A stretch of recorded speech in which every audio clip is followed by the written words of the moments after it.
तो दोस्तों बात इतनी सी है कि ये इतना महत्वपूर्ण नहीं है कि पेपर छपा होगा कि नहीं छपा होगा, पर चूंकि आपने पूछा है तो बताना है फर्ज बनता है। तो भाई सीएचएस का पेपर छपा है कि नहीं, इसका जवाब अगर मैं सीधे सीधे शब्दों में दूं तो मुझे बिल्कुल भी नहीं पता है। पर आपकी तसल्ली के लिए मैं ये बताना ज़रूर चाहूँगा कि पेपर चाहे छपा हो या बना हो या ना बना हो, उससे ज़्यादा फ़र्क नहीं पड़ता है।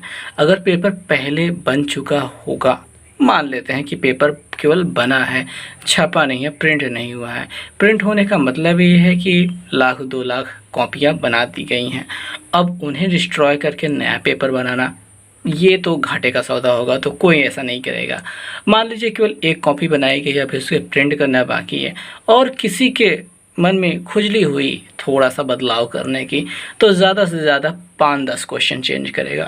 आफ्टर ऑल 100 क्वेश्चन है तो 5-10 क्वेश्चन थोड़े से मुश्किल या थोड़े से आसान कर सकता है कोई भी व्यक्ति। बाकी और कोई बदलाव किया जाए ऐसी संभावना बिल्कुल कम है। और वैसे भी आपको ऐसी चिंता नहीं करनी चाहिए कि पेपर छपा है कि नहीं छपा है और पहले छपा था कि अब छपेगा, तो इससे ज़्यादा कोई फ़र्क नहीं पड़ेगा। आपका जो सिलेबस है वो वही रहने वाला है। जो क्वेश्चन पहले से अनजान थे आज भी अनजान हैं, उसमें फ़र्क नहीं पड़ने वाला है।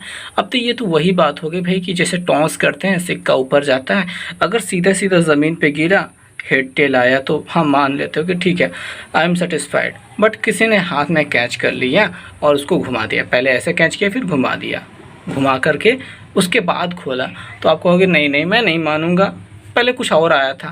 भाई देखा किसने था तो जब तक देखोगे नहीं, आपकी आंखों के सामने आएगा नहीं, तब तक आप उसे बदलाव ना मानिए। या फिर पेपर पहले बना था कि बाद में बना था, ये मानना छोड़ दीजिए, मन में भ्रम लाना छोड़ दीजिए। ये सब बेकार की बातें, किसी काम की नहीं है।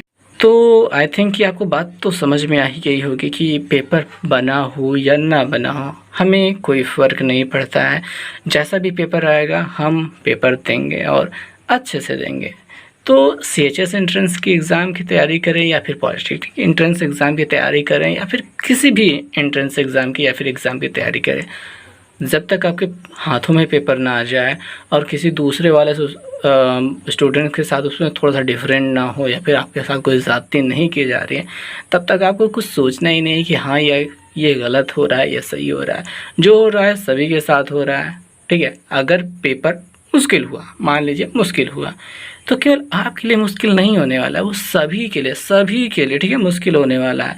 ऐसी स्थिति में जो नंबर 100 में से 90 आने वाले थे, हो सकता है 80 आए, लेकिन टॉपर के भी मतलब जैसे जैसे सभी के आपके नंबर कम हो रहे हैं वैसे वैसे सभी के कम होंगे, रैंकिंग उसी हिसाब से बनेगी और फिर आपका सिलेक्शन तो वैसे भी है, होना ही है, हो जाएगा।